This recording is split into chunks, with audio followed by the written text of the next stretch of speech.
Thank you so much to our amazing team in the kitchen. Yeah, with Oppo.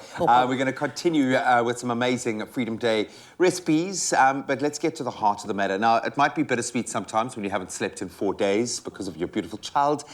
Parenthood is an amazing experience. You learn so much about yourself. Now, trust me, in the dark, at 3 a.m. in the morning while your child is still screaming, you learn a lot. And there's a huge amount to enjoy. But I think it's... the fact that you are your child's most influential teacher that gets me most excited. And this morning we are connecting with parent coach and educational consultant who's consulting with us right now, Ayanda Tetyana, about the importance of educating our kids about Freedom Day and the history behind it, because it is history. Yeah. It's our modern history. A very good morning, Ayanda. So good to be connecting with you on Freedom Day. Happy Freedom Day, sister. So happy to be joining you. I've got to say, because I can remember, I have an appreciation of this day because I can remember driving around with my mother while she was putting up election posters. I can remember going to voting stations as she was helping volunteers set up. I can remember that day. So it is so important to me. What does Freedom Day mean to you personally, Ayanda? I'm sure it has a massive resonance. Oh, absolutely.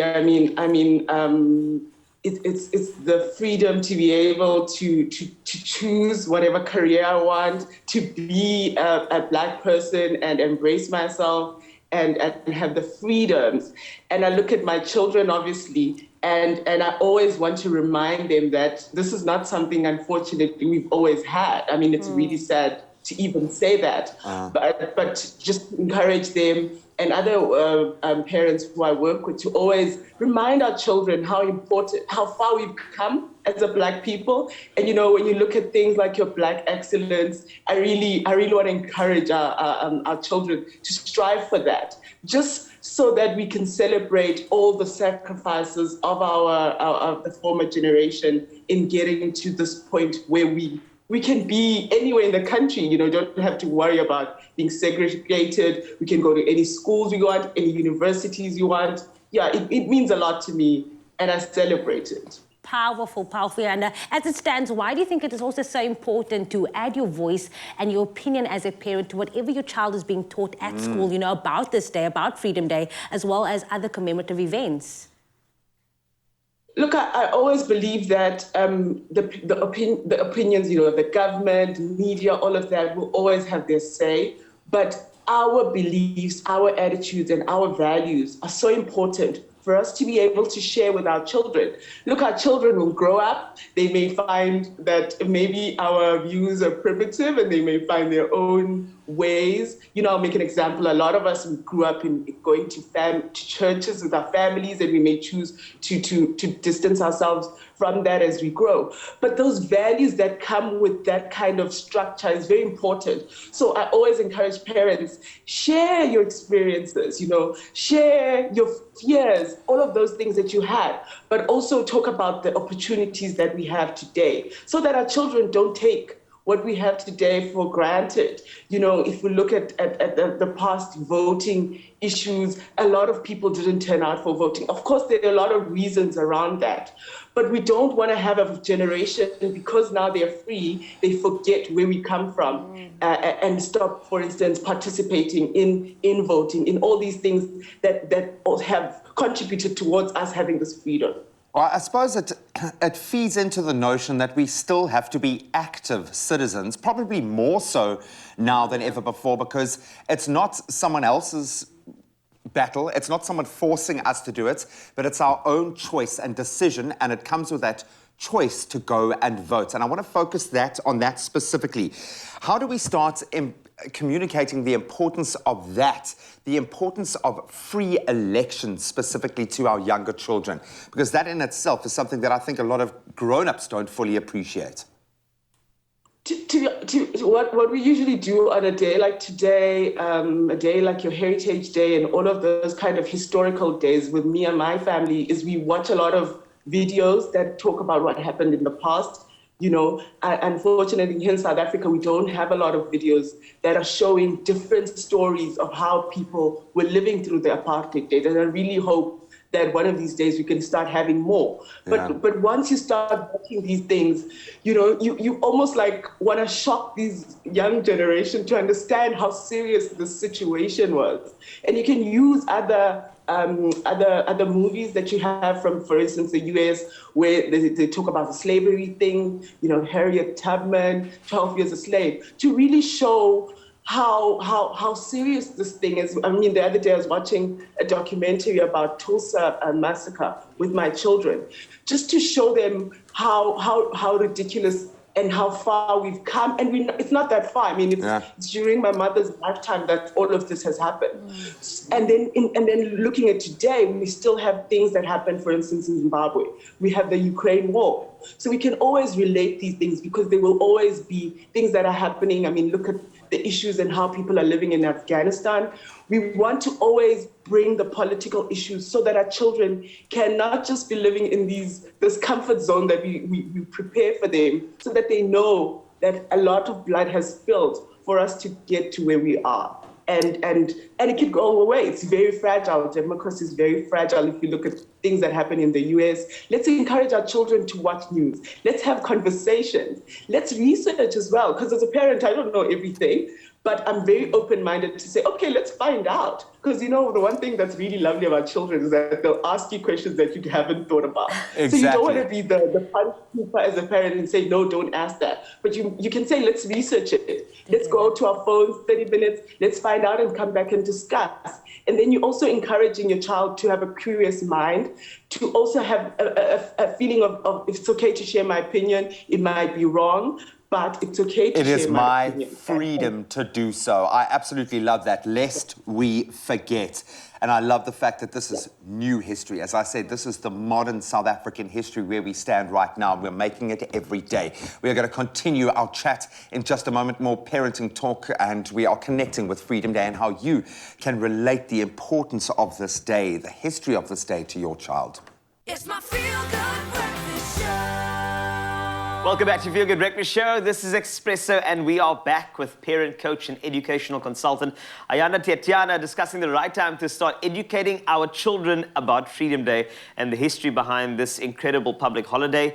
We decided to sub in Ayanda from, of course, Jamie Lee and Graham, just to make sure that we also get into the conversation. So forgive us, but it was just too interesting not to actually join you with this one. But we do have some more questions. Yeah, no, everyone wants a piece of you this morning, obviously, not just being a parent, but also our viewers here want to hear so much about you. So Colin and I are jumping in on the action, and obviously today is special. I mean, it's an incredible day that it has an opportunity to teach some valuable lessons, right? And our question maybe is, what are some of those key talking points parents should be using when conveying the symbolism of this day? And the symbolic meaning behind this obviously is huge, right?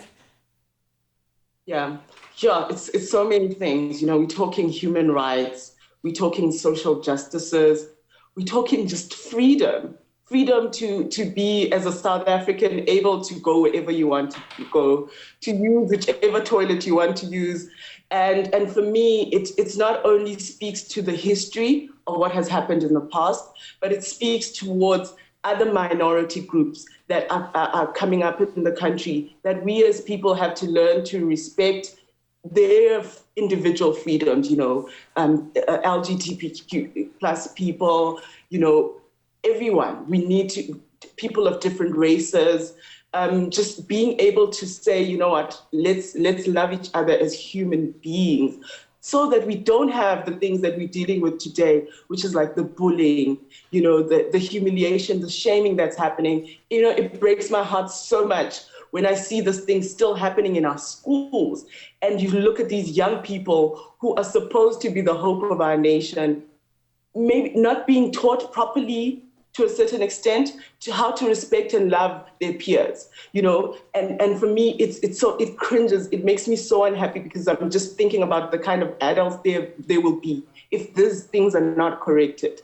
So it's so important to just know how to love and respect each other, even if we're coming from different backgrounds, even if we are different, even if you look different, you may have a different ability. There's so many, the diversity of South Africa is just beautiful, and we all should be able to celebrate that. Ayanda, I've got quite a loaded question for you here, and this is actually about the amount of authority that us parents have with kids, given the fact that a lot of information that they consume is on social media and on TikTok. There's a lot of stories going around. Furthermore, when it comes to that authority, there's also the jaded parent who has a conversation with a significant other, and that's an earshot of a lot of the youngsters. This, of course, cultivates this idea of negativity toward the country. And in fact, I had a conversation around voting time with an 18-year-old the other day, and it seems like the ideas around youth and the way they're feeling about this country, it's really negative. Do we actually have a platform as parents to incite real change for these individuals? Sure, I think, yeah, that's a loaded one. Told you. I mean, for me, sorry, say that again. No, I said that I told you that it would be a bit loaded, but take your time. Let me just hear what you have to say about inciting real change in a world where the credibility and the authority seems to be on social media. Well, for me, in my household, I encourage individual change. In that, I don't necessarily want to look at the country because I can't really control what the government does. I mean, I can because I vote, and I'm very excited about that. And that's something I never miss out on the opportunity to do. I take my children with me when I go to vote. Yeah. You know, it's unfortunate some of our polling stations get really full, but we'll have our snacks and we'll go there. But for me, that change starts with little things. So I'm not going to wait for the government to make a big change, but how we act in our household, how I teach my children to treat other people. Those small, you know, picking up papers when we walk and we see a paper that shouldn't be on the outside in our environment. All of those little things for me are very important towards building that bigger picture, because the same young person then becomes a leader in the near future. And I want them to have that responsibility to know that they can change the things that they are within their control. Not necessarily, you know, the whole world. You know, I can't stop Putin from starting a war, but what can I do in my environment? And I think all of us, we come from different environments, we have different resources, but there's so much that we can do. Yes, we can sit here and we can cry about, you know, the corruption in this country, the things that are not going wrong. But I'd like us to say, where are the retired teachers? How can they start Saturday schools and aftercare programs in our communities so that our children can start getting the support they need so that they can learn and improve their grades? I'd like to see that kind of a community outreach where every single one of us is becoming an activist for change in that way. With what you have, what can you do? Take a girl child, find a young boy who doesn't have a father, be a mentor to them, because we know there's an issue of fatherlessness in our country. I'd really like for people to start saying, what can I do with the power that I have? And then I think we won't feel so helpless. Ayanda, you have been an absolute breath of fresh air when it comes to this perspective, and it's so pertinent. Everything that you said this morning, what an incredible discussion, and what a great view on how to be a parent in this day and age, especially when it comes to all the sort of challenges that we are facing when bringing up these kids. But thank you so much for this morning's conversation. It's been an enlightening one, and it's been an inspiring one, and I can hear all the passion coming through from you. So I hope you enjoy your freedom. I hope you get to celebrate it with your family today. And thank you so much for your time this morning. My pleasure. We have a whole lot of movies about the history, and that's basically what we're going to be doing. And I'd encourage a lot of parents to do that as well. Yeah. Indeed. Let's take action this beautiful day and maintain the purity of Freedom Day.